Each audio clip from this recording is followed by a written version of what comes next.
Elizabethan, or is Mike a gigolo? Do you know what it's like to watch someone get all the attention but know that you are twice the person that they are? Could that read more Lewis? Yeah, let's ratchet the stakes down a little bit to like a truly the highest stakes ever. Let's talk about a couple technical terms here. All right, let's dig in. Welcome to Suits on Suits. We're your hosts, Jared and Quinn Mayberry. In this show, we break down legal concepts, culture of law moments, and the plot of the TV show Suits. Quinn, what are we going to break down today? Yeah, on today's episode, we're going to cover the mentor-mentee relationship. We're going to dive into negotiations, some things to think about, and prosecutorial misconduct. We see Cameron Dennis, Harvey's old mentor, enter the scene in this episode, and trouble ensues. Yeah, it feels like the first episode where the legal concepts have really heavy stakes. Couldn't agree more. Yeah. And before we dive into the episode, will you kind of set us up for the people who haven't seen this one recently? Yeah, so we're talking about episode 11 of season 1 of Suits. The title of the episode is Rules of the Game. So a wealthy client of Pearson Hardman named Malcolm Price has passed away and left a bunch of assets, 10 companies, to his 2 daughters. Malcolm has tasked the Pearson Hardman firm, Jessica specifically, with the duty to allocate the assets in a way that seems fair, but also in a way that allows the daughters to reconcile. Harvey and Mike represent one daughter, Lewis represents the other, and craziness ensues. In somewhat of an Elizabethan twist, the stakes are raised even higher by Harvey and Lewis betting Mike's services.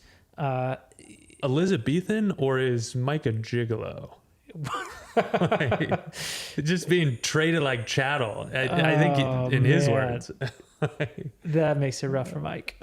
Meanwhile, Harvey bumps into his old boss and mentor, Cameron Dennis, who is the district attorney for New York. Harvey's Harvey, as Mike claims. Harvey believes that this is a serendipitous meeting, but quickly finds out via the receipt of a subpoena that there's more afoot here. Cameron is being charged with hiding and tampering with evidence in his career as the district attorney. He claims the ends justify the means. Other people may have other interpretations of the facts. I certainly do. All right, to kick the show off, let's start with what I think is kind of an overarching theme of the show and really gets implicated in this episode, which is mentorship. Harvey clearly takes mentorship seriously. He has mentors, Jessica and now we know Cameron are his 2 mentors, and he takes his mentorship of Mike quite seriously to the tune of forgiving Mike for a million different grievances and pettiness that Mike expresses. I guess my first question to you, Quinn, is have you ever had a mentor? Yeah, I mean, I've had plenty of mentors. I think that it's something that can be hard to come by, and I think in any setting where it's felt especially successful, I've had a good mentor. Yeah. Oftentimes whenever I don't feel like, I'm a great fit on a team or, in a workplace, I think it's typically because of a lack of finding that mentor, somebody who you really click with and helps integrate you into that setting. At the moment, it's a bit of a cop-out, but I work with our dad, and he's very much been a mentor in the legal setting. Yeah, you kind of get the benefit of, there's like a bunch of trust and loyalty that's already kind of built into that relationship. Yeah, absolutely, which is, probably the foundation of any good mentor-mentee relationship. Yeah, I definitely have had mentors along the way. I think the funny thing for me is so much of my earlier career I did not have a good mentor, or I didn't even have a mentor, I would say, in high school, in college, after college. But in law school, I had a mentor who was a professor. And then after law school, in the practice, I've had a bunch of mentors. And it has been astounding how much more successful I've been because of that. When someone is there who has kind of seen over the hill, seen where I am going, and able to give me, perspective, and also to answer questions that to me, I have to speculate on. To them, they've kind of seen the road. I think I feel very strongly about the benefit of mentorship because I've had those kind of 2 different experiences. Yeah, I think you said far more succinctly what I was trying to get at, which is it's like with mentor, I feel like I've had great successes. Without, everything takes longer. You're struggling to figure out, what the rules of the road are. And it's just typically a less successful endeavor, which you certainly need to take personal responsibility over your own development and your own growth. But I think it's wise to seek out a mentor early. Yeah, agreed. I would totally concur with that. And or a handful for that matter. Ideally a handful, because no one's going to have as much investment in your career as you are. So a singular mentor is only going to have so much impact, whereas you can kind of piece together a bunch that all have the right interest in you. Yeah. And also who, these are people with their own idiosyncratic beliefs. And so you can kind of weigh one opinion against another. And some people, are especially capable whenever it comes to the technical aspects of law, while another mentor is great at client management. And so you can get these different things from different people in that way. I think that makes total sense. And I actually, that kind of leads me to the next question I have, which is, we were just talking about the benefits to us of being a mentee to a mentor, but maybe kind of thinking about how the obligation flows the other way. Like, what do you owe a mentor, which is something that comes up here quite powerfully. Harvey feels very strongly that he should not throw his mentor under the bus, even in light of the fact that his mentor's broken the law. And so I guess, I'd be curious, you mentioned kind of loyalty and trust. What other characteristics or qualities or obligations do you think you have to a mentor?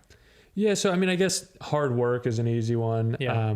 I want to call out one thing in the question though, or the setup, which is, it's not just that Harvey's mentor broke the law. Yeah. The consequences of him breaking the law were people spending years and years in prison. It's not, this isn't, he jaywalked or even broke some, more important law that still feels like maybe there's not a victim. Yeah. In this situation, the stakes couldn't be higher. And so I'm looking forward to teasing out your views on the responsibilities to a mentor in that setting. But let's ratchet the stakes down a little bit to like truly the highest stakes ever. So I get your point. I think on a regular basis, they're investing in you. You need to invest in them and their mission. That typically takes the form of being accessible, being available, and working hard. I think it's kind of as simple as that. If they're truly a mentor, it's not that you don't exercise your own independent judgment, but they're going to oftentimes be steering the ship. And, you need to ask questions and understand why you're heading in that direction. But then it's kind of your job to do the rowing oftentimes. I think that's a great answer. I don't have anything, no notes. That's a first. Yeah, I know. Maybe, since we both think of it as such an important piece to a legal career, if you were to give someone, advice as they start their professional life or, even more specifically their legal career, how would you tell them, or is there any advice you would give them to finding the right mentor or to finding the investment? Because to me, it just takes time. Yeah, that's a good question. To be perfectly blunt here, I don't think I've been great at this. And, my mentor at the moment is our dad. It's kind of built in many respects. I've been making a conscious effort to be better about this, and some things that have worked for me. And again, with this huge caveat that I should be doing more of this myself. Yeah. Joined professional organizations and shown up to the events. Totally. 80% of the time, it's going to feel like a huge waste of time. And, 1 in 5, it doesn't. You meet somebody who has some interesting insight, or somebody that you want to, go to lunch with next week, and you start to form some sort of relationship. So 1, join professional organizations, get involved. I say go to events.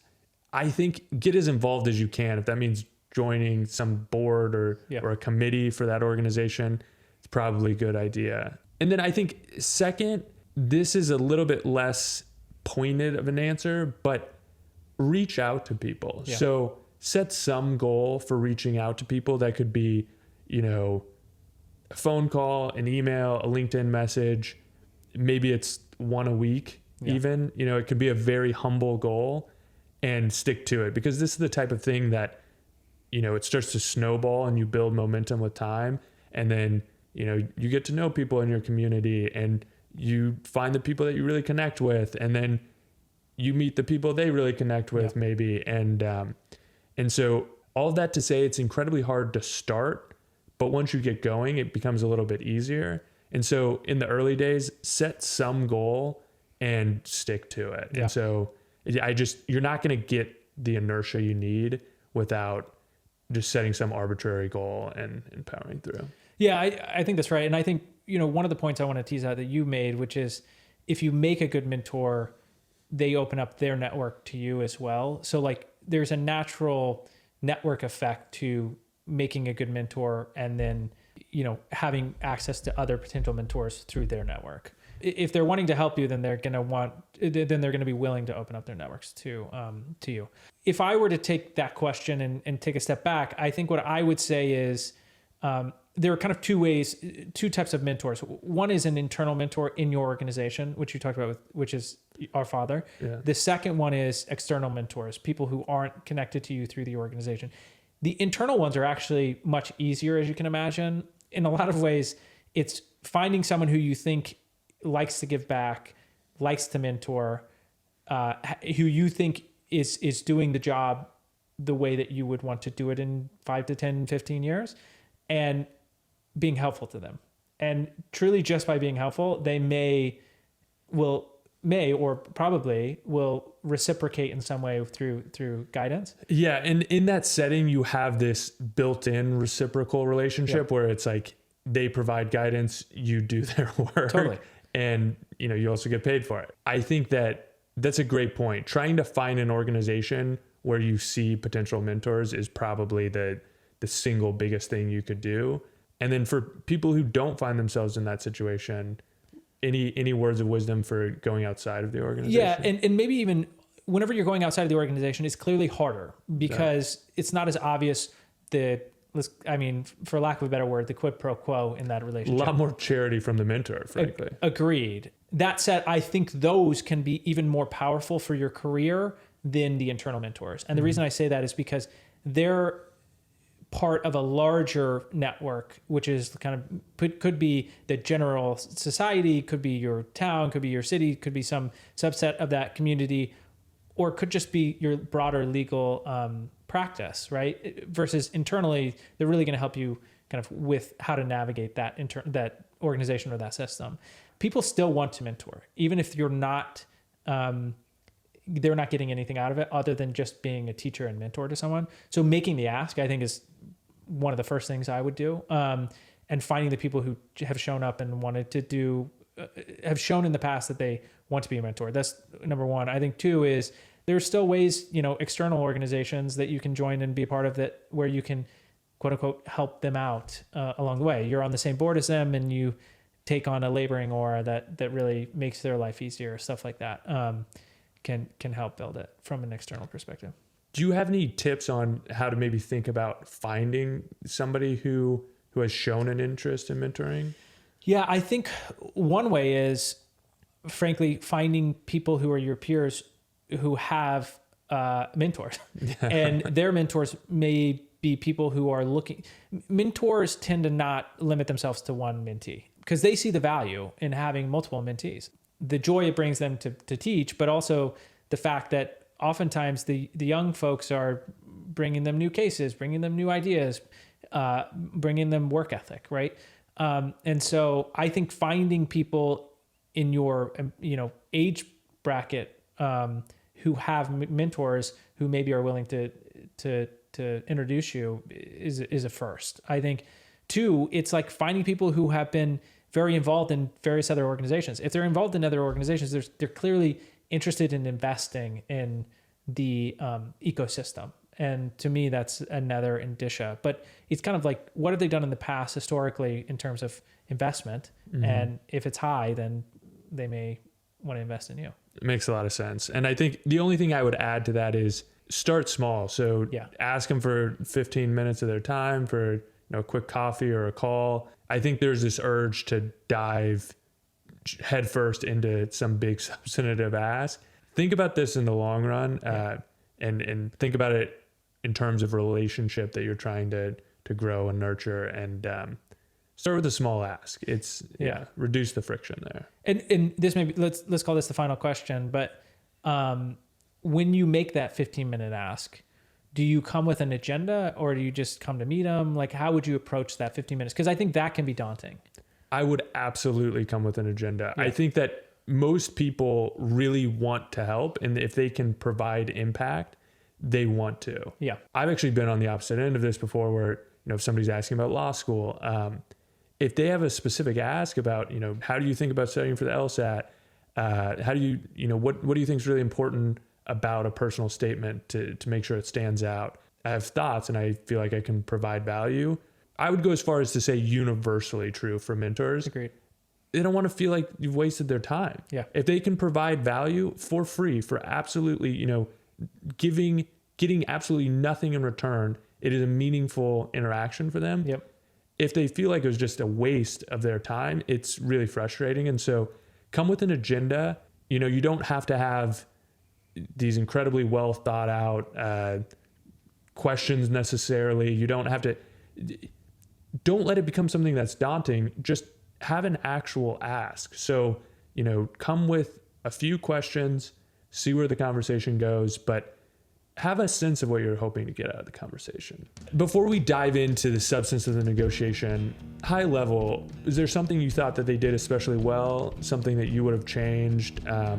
What stood out to you about the negotiation? There are kind of two pivotal points that I thought were indicative of good negotiations and maybe less good. And the good one you could counter as a bad side to the negotiation, and the bad one you could potentially counter as like a good strategic play. I think when Mike goes into the office to initially negotiate with Lewis isn't in a deal-making mode. He is in the mode of information gathering, which I think is a very important framing for your initial conversations with your opposition. The party that's coming to you is not going to tell you all of the information they have. What's their exact range that they would accept on a price for a sale of some goods or services? They're going to obfuscate that information because it's better for them in the negotiation in leveraging their attributes for the negotiation. What I would say is Mike did a terrible job of immediately diving into, here's our offer, here's all the information. Here's our second offer. Here's our second third offer. offer and fourth offer. Yeah, exactly. Because then it's like you can make the concentric circles to understand, well, really what they cared about is the tabloid. Mm-hmm. And Lewis, I think, came into that piece well, and then took the information he needed, and then told Mike to get lost and come back with a better offer. And that to me was well done by Lewis. I just want to jump in there and say I completely agree. That's something that I thought was really well done, not only because he approached it from the perspective of gathering information, which I think is the single biggest thing he did really well there, but he also just took the time to sit back and let Mike negotiate against himself. He really did. But yeah, and so what's something that you would have liked to see play out differently? The thing that jumped out to me is, look, as a lawyer or frankly as a professional, you're going to be working on a bunch of projects, a bunch of, in legal terms, matters at any given time. And compartmentalization is absolutely huge. You, one, can't drop any of your matters as they're ongoing. You need to address them at the appropriate time and context shift between them. And two, when you're context shifting, you have to shift context. You have to be fully in on the matter that you're thinking about at the moment so that you can give it your all and find a real and a quality resolution for that matter. And so Harvey kind of whiffed on the compartmentalization. He was obviously distracted by the DA issues and completely forgot about this negotiation and sent Mike along his way. Which is a career-changing issue, but nevertheless, it's like you can't just drop the ball on every other matter. Or if you do, you have to make sure it's adequately addressed. And it wasn't here. Yeah, and you staff somebody on it who is well positioned to handle it. Mike, as capable as he is a very junior lawyer, and this is a big matter. Yeah, you had a bet with Lewis, and your ego got in the way, and what you should have done is, I don't have the bandwidth to deal with this right now. This is not a bet. We need to find the best solution possible. We need to reorient what the rules of the game are. What jumped out to me though was the rules that they put in place to govern the negotiation. So it's like it was doomed from the onset a little bit. Agreed. They didn't emphasize what the goal was. Mike at one point says like, wait, aren't we trying to make both of them happy? Why are we betting here? And so you're just highlighting this lack of clarity around what they're even trying to accomplish. Yeah. Who is their client? Is their client the, Malcolm, the father, or is it the daughters? Obviously they're representing all these interests, but getting some clarity around what the goal even is. Yeah. And then the procedure by which they're going to make sure they actually accomplish that goal. Agreed. So if it's to reconcile the relationship between the daughters, something more akin to a mediation, or, having Jessica come in as the arbiter, would have been really constructive. And instead of inviting that, they explicitly exclude it from the onset. Yeah, seriously. And then they talk about the Chinese, or the ethical wall. Yep. Well, it makes sense to have rules for, separating information, keeping certain conversations confidential. It really emphasized the fact that they weren't approaching this from a, cooperative angle. They were hostile in this negotiation. And so I think they really missed there too, where it's like they could grow the value and come together to discuss like, look, what do you really want out of this? How do we make that happen? Here's what we want. Like, what can we give you to make sure that you're happy while we get what we want, And so it's like, it felt doomed from the onset in that way, where didn't set clear goals. And then the procedure that they went through to accomplish those goals was very counterproductive. It kind of brings me to, maybe the next point for me, which is, you were at Harvard, you went to the Harvard negotiation clinic, I think, is that right? Yeah, that's right. Yeah. And in the clinic, they kind of, in a lot of ways, people talk about negotiations and they talk about them quite colloquially, and they talk about them, all as zero sum, and they talk about them as almost like they valorize the poker playing bluffs here and there. I think it's helpful if you were to break down some of the, concepts that are constructive in negotiation that allow someone to kind of systematize what a negotiation should be. It's not just talking to someone else. It's not just saying, I want this and I'm going to lie, or I'm going to be honest, or I'm going to, subterfuge you in this way or whatever. It's like, let's talk about the constructive concepts that kind of can form a negotiation strategy. Yeah, I would love to do that. That's a great question. So I think you really hit the nail on the head there, where it's like, I think oftentimes conversations about negotiations become, you sit in this way, you speak with authority. And you sit back and wait for them to give you your offer. You speak quietly. Yeah, exactly. Confidence and style is always important. Yes. But substance often gets overlooked in these conversations. Agreed.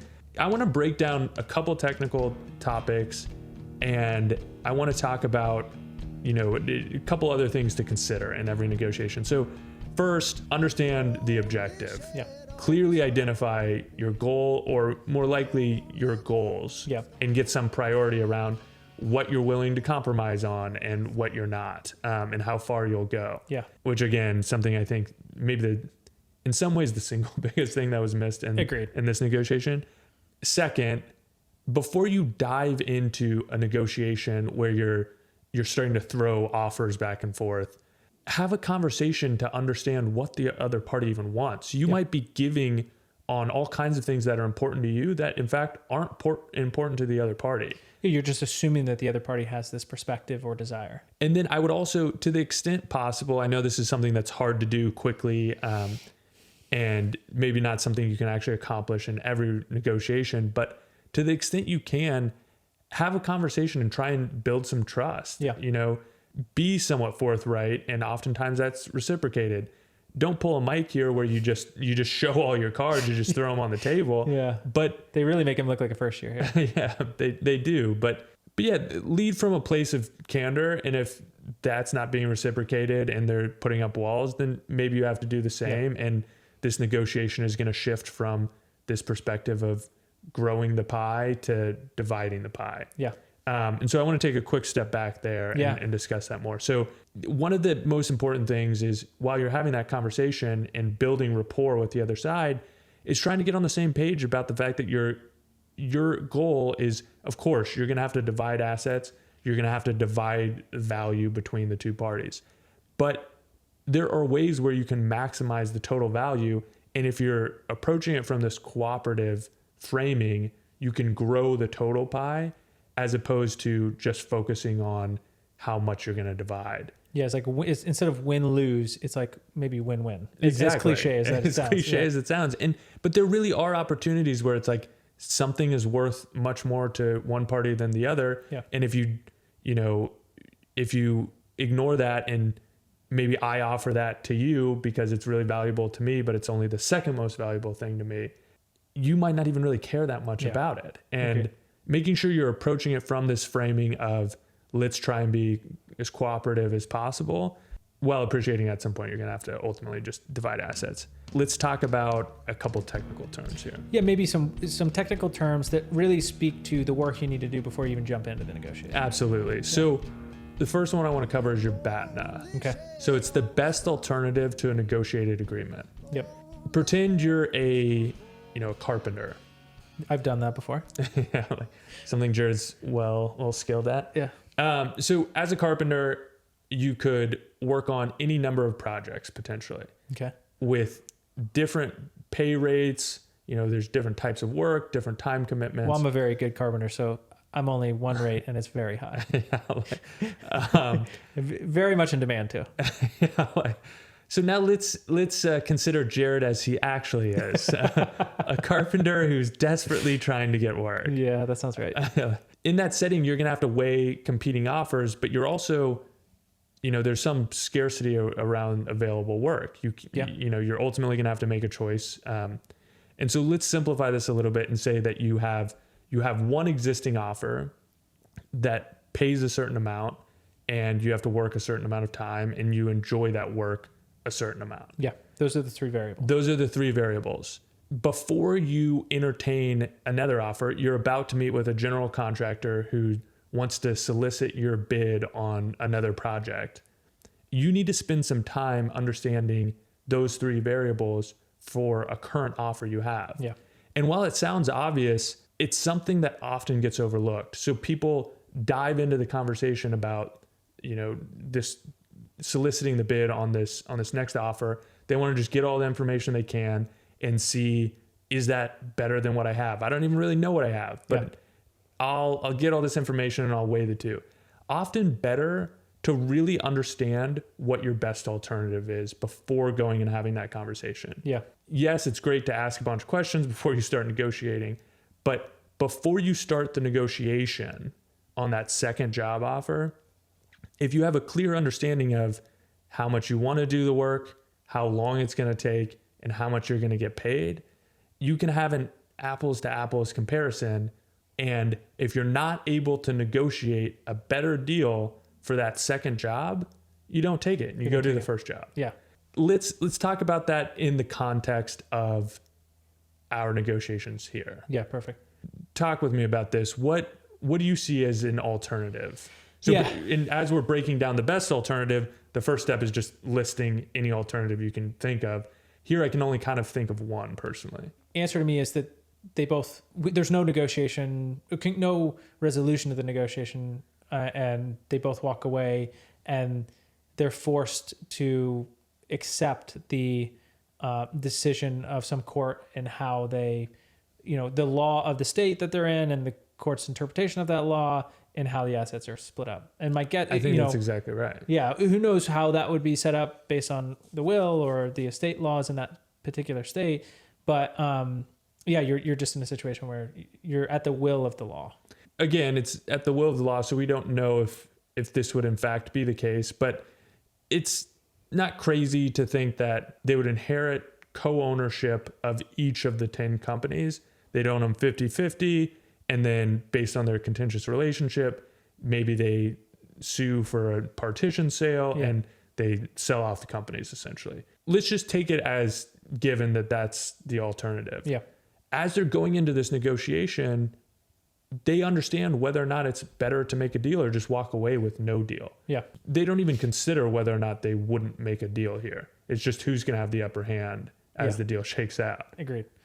I mean, but that's, again, to go back to your original point, it's the framing that they had in this particular negotiation, which I think was unhelpful. The framing from the Harvey and Lewis, not from what the father presented necessarily.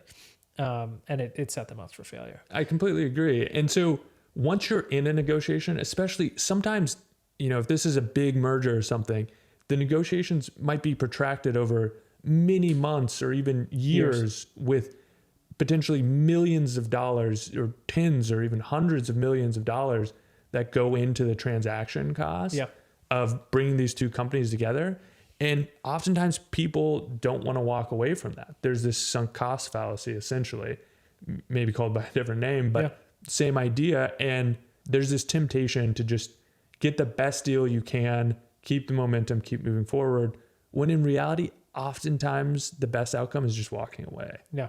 That's not your goal going into this, right? But it empowers you to know whether or not this is a deal you should in fact make, or if you should leave the negotiation. Yeah, because oftentimes when you're in the heat of the negotiation and you spend all this time, negotiating, and you have all this sunk cost in the negotiation, you may feel the inertia to close, but the answer may be, I actually would be better off walking away, or taking some other offer, or whatever your BATNA is, understanding what it is and saying that may be better even after 6 months of negotiating some other deal. Exactly. And so you have that guiding light. The second term I want to talk about is ZOPA, or the Zone of Potential Agreement. Is that a pair of shoes? Yeah, I would buy them.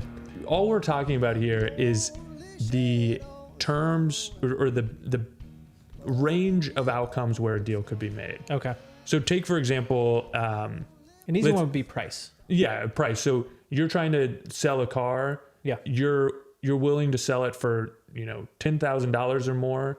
I'm looking to buy a car like that, and I'm willing to pay up to $12,000 for it. Got it. So your ZOPA would be between $10,000 and $12,000. Yeah. And you're really just divvying up the value between $10,000 and $12,000. Yeah. Who has more leverage? Who understands the information and understands the ZOPA? Understanding the ZOPA is so powerful, right? Because then you can say, this is the band, and I'm trying to achieve either the high or low end, depending on what position you're in. This is a tricky one because the number of times that this plays out where both sides would be really candid in a situation like this might not be particularly high.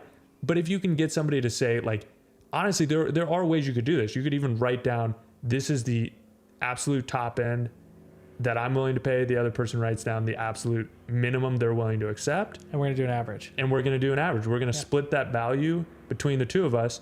And the forcing function to be honest and write down your actual value is, if there's no overlap, you don't make a deal. Yeah. You walk away from it. So it's like, there are ways you could get creative about that, but it's like, there are also ways where you don't have to solicit the other person's response. You could go find out, what they're selling for in other places. There's maybe a market for it. They talked about independent valuations in this negotiation. It's like, maybe an independent valuation is $11K and you land on that. But that happens quite frequently. That's like a dispute resolution mechanism. So, you build that into a contract where you're trying to figure out an exit between two parties potentially. That's not the plan, but it may end up being the result. And you create an appraisal mechanism so that, there is a resolution. Yeah, right? exactly. It's not like you're in a situation where both parties are deadlocked. You kind of are forced into a resolution because you both agree that you'll rely on the third party appraisal or negotiation. Yeah. And you might even say, we'll rely on that so long as it's within this band. Yeah. There are ways to qualify it. For sure. And if not, then we're not interested in doing a deal. Yeah. And one of the things I would say, why determining the ZOPA, or frankly, determining your side of the ZOPA, so your range that's acceptable to you before you go into the negotiation is important, is because it can creep. So in a real negotiation, I would highly suggest, before you go into the negotiation, understand your range fully and know that range whenever you start talking to the other party, and say, even if I'm willing to shift on that range, I'm going to take a step back, get out of the heat of the negotiation before I adjust it going forward. And on the other side, forcing the other side to adjust in real time can be beneficial to you. Yeah, and there's overlap between these concepts. You use your BATNA to help you understand what the lowest amount you would take is, essentially, based on what your best alternative. Agreed. Just to close the loop on ZOPA, I thought it was really interesting in this episode because arguably there is no ZOPA. Yeah. There's no zone of potential agreement because one of the daughters wants the tabloid. Yeah. And more importantly, the other daughter wants the first daughter to not get what she wants. Yeah. And so there's no overlap in that range whenever one person's goal is for the other person not to get what they want. Yeah, it's a reminder too of like when you're going into negotiation with someone who's acting in bad faith. Sure, you can reach a resolution, but God, it's going to be painful. And on top of that, you may not be able to find one. Yeah, and so in a situation like that, I would be really tempted to just say, we're not going to waste our time negotiating this unless you can talk your client into a more reasonable position. Then let's just go have a court decide, or better yet, let's have Jessica mediate this dispute, because we're not going to negotiate against ourselves. Yeah. And as we see it at this point, there is no zone of potential agreement. There's no overlap. They charge on nevertheless. Yeah. So I guess one question I have for you is accepting Malcolm's structure, i.e. that he's going to use the inheritance as a mechanism for forcing his two daughters to reconcile, or at least, horrible idea. Agreed. It's terrible, but we're going to accept it as a reasonable premise. A notoriously contentious process, meant to not only something for them to get through and survive, but it's actually going to be used as a way to reconcile. Agreed. It sounds terrible. If anything, two parties who have great relationships can be ripped apart by this process. Absolutely. So the question for you is, accepting the premise, what rules would you change to make sure that this negotiation ended in a reconciliation versus what actually happened, which is two parties trying to screw each other, and I guess maybe one party feeling good about it, and most likely both parties feeling like crap walking away. Yeah. So there are a lot of soft factors, let's call them, like bringing the parties together, having a conversation about their interests, trying to build the rapport and the trust. Yeah. There's these exercises I would try and go through, but ultimately, I already mentioned it, but the single biggest thing I would do is I would get both sides to agree. At the end of the day, we're going to try and negotiate this. We're going to present our case, but we are going to accept the outcome of some mediator or some like arbiter of this disagreement. So an impartial judge. Yeah. So it's like, regardless of, our disagreements between us, we both think Jessica's going to, we think she's impartial. We both trust that the outcome, even if it's not exactly what we wanted, is something we can live by. And so we'll agree to be bound by her decision. I think that's right. I think in reality, you can't force two people to reconcile. The only way you can put people in the best position to come up with a reasonable outcome, one that's efficient versus this inefficient outcome that we receive, is to kind of have an impartial third party who can coax both parties to meet. I think in a kind of Hollywood way, the structural change I would make is adjusting the BATNA. So instead of saying, hey, we don't reach an agreement and let the court split it up, probably 50-50, yada, yada, what I would say is, if you don't reconcile, you get nothing.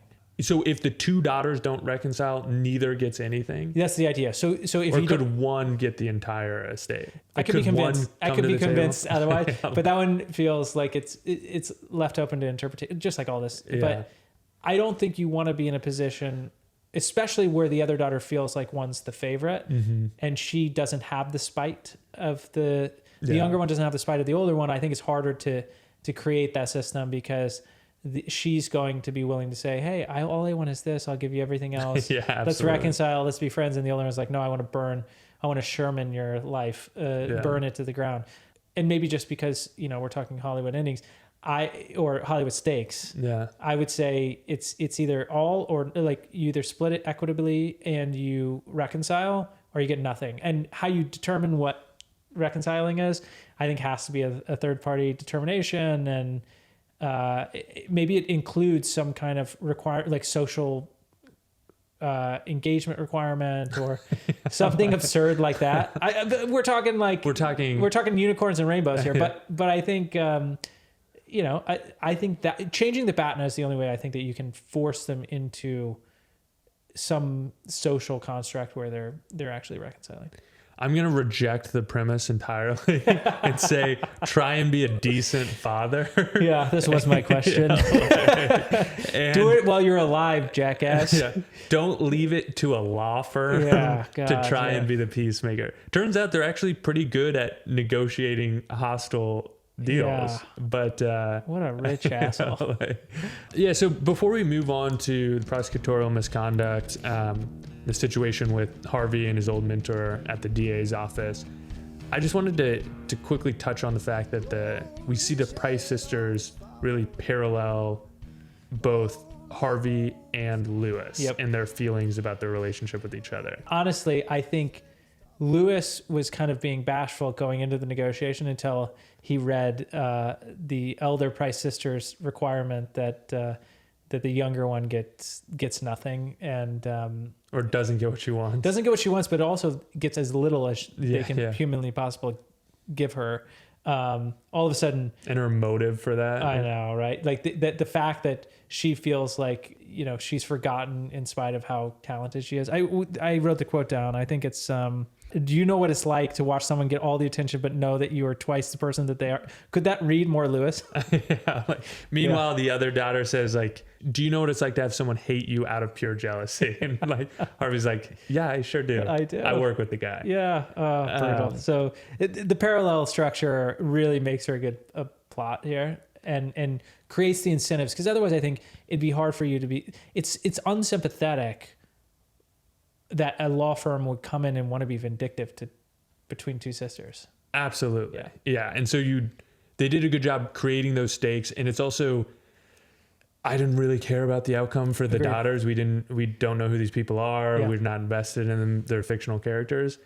I care about the outcome between Harvey and Mike and Lewis. Yeah. And then I thought it was creative how they created this situation where Lewis gets to win, but Harvey doesn't have to really lose. It's like Mike that loses. Agreed. They did a nice job towing that line on an episode where Harvey is about as, I would go as far as to say he is as vulnerable as we have ever seen him. For sure. We're finally seeing these cracks in the armor. Agreed. While we see them play out in this negotiation, we really see them play out in the situation with his ex-mentor. So we're introduced to Cameron Dennis, who's the DA or district attorney. Real slick guy. Real slick guy. His table at, where we're going to dinner. Before I became a lawyer, went to law school, got involved in this world, I wouldn't have known what a district attorney is. That's just the person who's prosecuting the cases. Yep. There are district attorneys at different levels. There might be like a district attorney for your county, or the attorney general is the prosecuting attorney for a state, or the national government. Yeah. There are various district attorneys to the federal government. Yep. All with different names. But the commonality is they are prosecuting the cases. They're the ones who are prosecuting laws and enforcing laws by suing people who have been accused of breaking the law in a criminal context. Taking a step back, who is their client?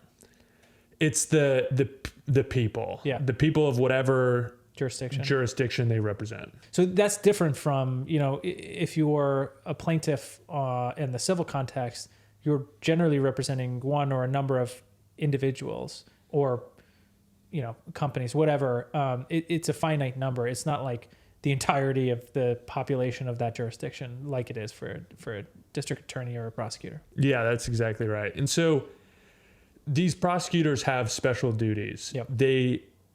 They're bound by all of the same ethical rules that any practicing attorney is bound by, but then they have duties above and beyond that. So they're not just an advocate. They also are a public servant who has to follow these procedural rules to ensure we don't just have substantive justice, but we also have procedural justice. Yeah. And so with the goal being there's real justice. Exactly. Yeah. Well said. Yeah. And we see that play out directly on the show where Cameron Dennis says, these bad guys don't play by the rules.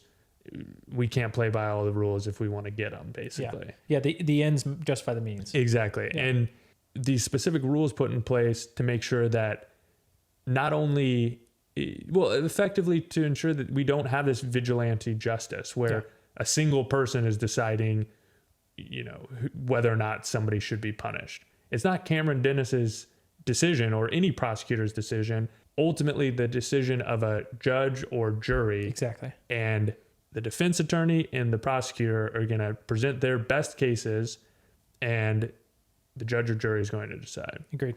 The prosecutor, when presenting their best case, is confined by a set of rules.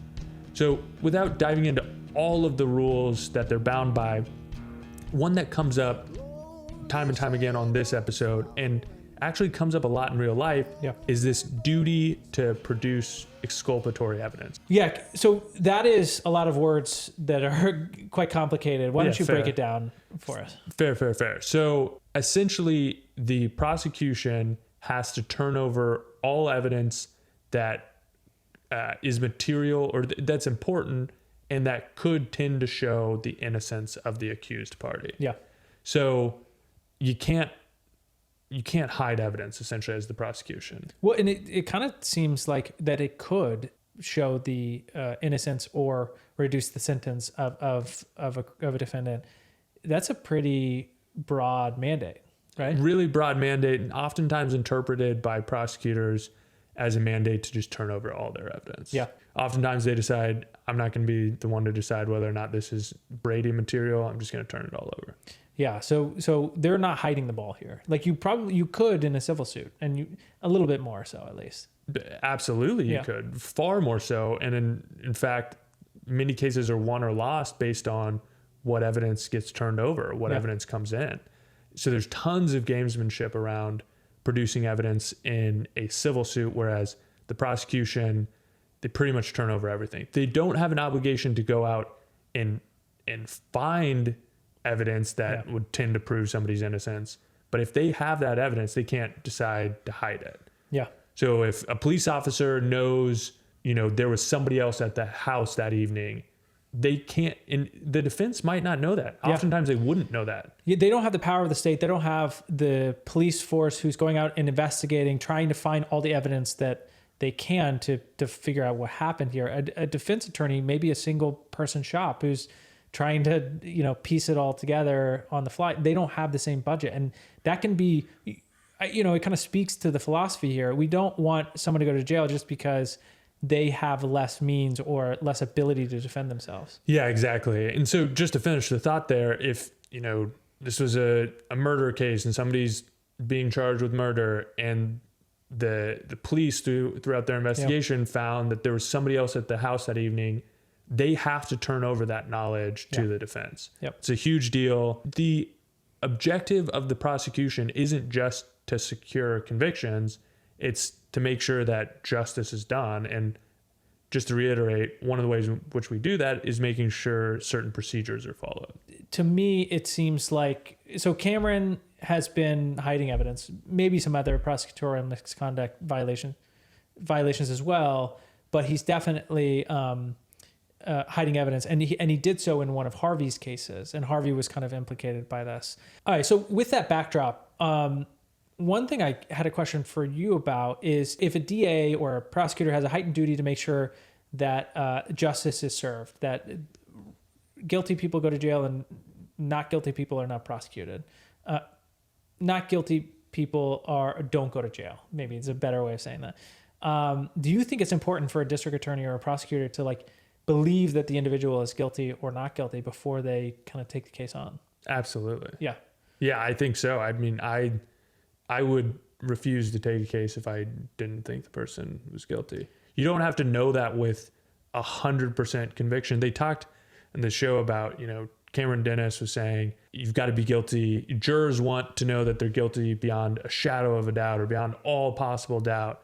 You know, maybe that's a fair critique, maybe it's not, but I wouldn't need to be sure beyond a shadow of a doubt, but I would certainly need to have confidence in the case. Yeah. I would want to believe like, yeah, they did it.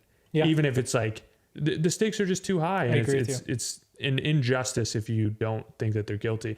And in fact, it's actually prosecutorial misconduct if you don't have probable cause. Beyond a reasonable doubt, right? That's why we're having a trial in the first place. Totally. Is it beyond a reasonable doubt or not? Open to a question. Yeah, you may think it is, but the jury may not, right? Yeah. But if you don't have probable cause, you got a real problem as a prosecutor. Yeah, then it becomes somewhat vindictive. And I don't want to misstate the standard there because I'm not a prosecutor, but generally speaking, if you don't have sufficient evidence, it would be you could have a challenge as this is like malicious or selective prosecution and run into some real problems. Yeah, and then let's say that you're in a case and you are, which is normal, additional facts come out as you're investigating the case, which has already happened after you've made the filing and you're kind of like in the middle of discovery.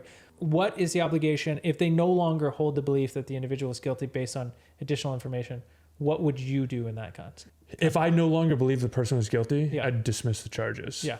Doesn't matter at what point in the trial you find that out. And in fact, I would hope to God it's before a verdict comes back. Yeah. So you have the opportunity to dismiss the case. To me, that's something to keep in mind. Like, it is not over until it's over. Yeah. Yeah. Yeah. And so the prosecution has this ongoing duty to turn over evidence, but they should also be, dismissing the case at the point in time that they don't think it's a strong case anymore. Yeah.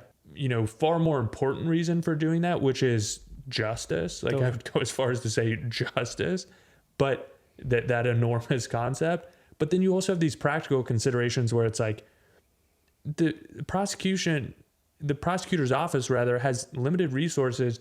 They shouldn't be spending their time and energy pursuing cases that are losers. Yeah. They're going to lose cases. Yeah. All the time. Every prosecutor's office is going to lose cases. Yeah. But you should only be pursuing cases that you at least believe you have a strong chance of winning. And that actually brings up another point for me. Alexandra Leeds, comes to Harvey and says, so you have this outstanding record. You've had 160 cases, not a single one were losers, like all this, explaining how. I think it was over like 10,000 cases in 2 years. And then I think it was 147 trials. Yeah. So numbers that are astronomical. Yeah. And she's kind of building him up and you can see his face being like, yeah, I'm pretty good. And then she immediately says to just cut him at the knees. And then she kind of brings him down to earth by saying, you didn't start to suspect that that this record was impossible if not for Cameron intervening with these cases in a illegal way, or at least in putting forward some doubt about that concept. And so it's like, I guess for me, it's the question is, have you ever been in a situation where your hubris got in the way of your judgment? Never. Yeah, thank God. Yeah. You know that would suck. Yeah, a lot of sympathy for the poor schmucks who've dealt with that. Me either. Oh God. Slow look away. No, all the time. I would like to think less and less. Off the top of my head, nothing's coming to mind, but it's not because of lack of offenses. Yes. How about you? I mean, well, I think the funny one to me is like we grew up in a small town, and so it's easy to think you were a big fish in a big pond, and it turns out you're a very moderately sized fish in a very small pond. So I think more often than not, you get this record of successes in your internal town, and you realize if you expand beyond that town that your record is not really that impressive. That's bringing to mind tennis for me. Tennis for sure. Tennis, soccer, any kind of sporting endeavor is particularly offensive. Yeah, no, that's, well, boy, do I feel humbled. Color me humbled. Yep. Yeah. And so this actually brings up a couple of points that I wanted to touch on before we move on. There's one, trying 147 cases in 2 years. Insane. Yeah. Oh my God, dude. Let's say he tried 50 cases in 2 years. That's an astronomical number of cases. You're trying a case roughly every other week. Yeah. That's assuming it's a week-long case. Try. Yeah. Or whatever. You have the downtime and the prep for just 50 cases. I mean, there's 104 weeks in 2 years. Yeah. You're basically trying a case every other week. Yeah. A lot of conversation about the math there. Yeah, Quinn's going into a beautiful mind zone. Pretty soon we're going to find him on a window writing with some chalk about. Well done, Jared. Really dragged me into a rabbit hole there. Depending the length of the trial. This is the thing about negotiations. The length of the trial actually doesn't matter at all in determining if it's a case every other week or not. Distract. Let's say you tried 50 cases in 2 years. That's something that could plausibly happen at a prosecutor's office or as a defense attorney. Very uncommon, but that is the only place on the planet where I could imagine getting trial experience like that. Let's say, set aside 50. Let's say you get 10 trials in 2 years where you are the first chair on the trial. That is unparalleled experience. And I think really you only see that play out either as a public defender or as a prosecutor. Yeah. They did a great job, just like from the culture of law perspective, highlighting the fact that that can be a really appealing way to get trial experience before going and working as a litigator in private practice. You see it all the time. Something that I didn't fully appreciate before becoming a lawyer. And if you want to be a litigator, it's something you should really seriously consider. Last point I'll make on that front is, there's this temptation to take the most prestigious job you can get out of school. And if you're not sure exactly what you want to do, probably not bad advice. It's going to leave more doors open. But if you just want to be, say, a trial lawyer, rather than working at, as an ADA and being like a federal prosecutor, where I can guarantee you will not try 147 cases in 2 years as a first chair, as any chair. Consider optimizing for a job where you're actually going to try cases as first chair. And oftentimes those will be, misdemeanor cases. It won't be, and those jobs are typically a little bit less prestigious, quite frankly, but you're going to get some of the best experience. So one thing to consider if you're wading into this territory. Yeah, I think that's great advice. All right. So one last question I want to hit before we wrap this puppy up. Donna, we see her thrown into the middle of this situation. Yeah, she's really a victim here. It feels incredibly unfair. Yeah. She has this steadfast moral compass, and she does this fantastic job navigating loyalty to a boss or just, somebody who's important to her, and saying there are these lines she won't cross. So we see her say, you almost went down this really dark road. If you would have stuck around, and I wouldn't have followed you there. Yep. If you're Donna in this situation, how do you navigate that? Do you turn over the information to Jessica? It's a bit of a no-win situation. It is. It kind of, when it cuts to me, I guess two things. One, interesting fact that we realized that Donna was at the DA and that Harvey and Donna go back to the beginning. That was kind of an interesting plot point. I also wondered, why did they keep that such a secret? Was that obvious to you? I think, that he was at the DA? Yeah, period. That it wasn't on his law firm bio. Nobody knew that he was at the DA. It feels like he was trying to cover something up, maybe? That's what I think it was. I think they were trying to use it as a plot mechanism to say that he was covering something. Got it. I don't think it was great, sense. but... Yeah, fair. I think... so there's that fact. I think it kind of comes down to your view on paternalism. And do you think it's okay for people to make decisions for other adults that they think are in their best interests? And then if you do, it's what's the spectrum? What are the stakes required for you to actually make that intervention?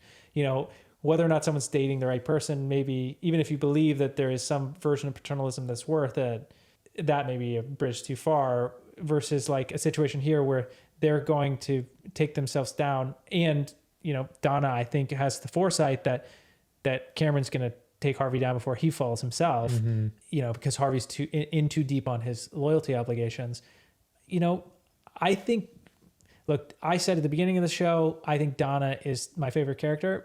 She shows it again with her, impeccable judgment on when to intervene. She hasn't intervened this entire show. She's just been helpful the whole time. And this is the first action where she takes initiative, not initiative, but where where she decides she has more agency than Harvey. Yeah. And she'll directly go against his wishes. And I think it was the right call. And I think, to be honest, the way Harvey interacts with her and the fact that Jessica needs to intervene, I get it, he's pissed, but he should have understood, like, he owes her an apology. Is the way I would resolve an apology and a thank you. Yeah, and a thank you. I agree. I think that there's also there's this added layer, which we've kind of swept under the rug a little bit here, which is the stakes are so high. Yeah. We alluded to it earlier, but we haven't fully teased it out. The stakes are just so high here. You're not talking about a victimless crime or, somebody lost a little money or something like that. You're talking about people spending years of life in jail who were improperly prosecuted. And you're talking about Harvey losing his license forever. So just like a complete career shift. Yeah. So it's like the stakes are high for Donna, which I think Donna was trying to protect Harvey, which was really his license. I think that's right. And I'm adding this extra wrinkle, but I think it was primarily because she's trying to protect Harvey, but there's also this subtext is hard for me to navigate. I agree, because to me, it's like, I think maybe slightly better if they weren't so high and you could have a little more gray around, like, maybe the ends justify the means. Maybe the ends justify the means. Loyalty is incredibly important. You need to show up even if it's going to be hard or painful, or you wouldn't have done it that way. You wouldn't have done it that way, or you have to operate in some gray zone that you don't feel super comfortable about or great about. Like, loyalty is important enough to do all of those things, but it's like to essentially convict people who are very likely innocent. And we find out in the next episode, somebody who in fact was innocent. Yeah. It's like, this is so clearly not worth it, in my opinion. Agreed. I think we clearly align on this one. So I'd be curious to hear if anyone who's made it this far in the episode has a different opinion on how Donna should have, like, if they think she did something wrong, or if they have an alternative method for how she should have acted, like, let us know, because I'd be very curious to hear. Yeah, same. We are so on the same page. I want to get some different perspective here. Yeah, I agree. I want somebody to say, well, no, it's maybe a closer call for X, Y, or Z reason. Or maybe Harvey, just everybody agrees he's missing the boat here. He's missing the mark, rather. And I think, that kind of wraps up this episode. To be honest, it's one of the first episodes where in the episode, we don't know what's going to happen with the conclusion of a specific case. The cliffhanger is the dossier gets dropped on Cameron's table and by Jessica, and we don't know what's in it, but we assume he's going to adjust his behavior. We know he's thrown Harvey under the bus. He's made some deal that, sacrificed Harvey. Yeah. And Jessica gives him this ultimatum to make a new plea deal. Yeah. So you'll have to stick around next week to kind of see us break down the rest of the episode and frankly wrap up season 1 of Suits. Yeah, and next week we're going to dive into a more thorough discussion of prosecutorial misconduct and prosecutorial duties. If you're interested, join us there. Yeah, if you stuck around to this point in the show and you're enjoying it, please like and subscribe. It's really helpful to the channel. We'll see you next week.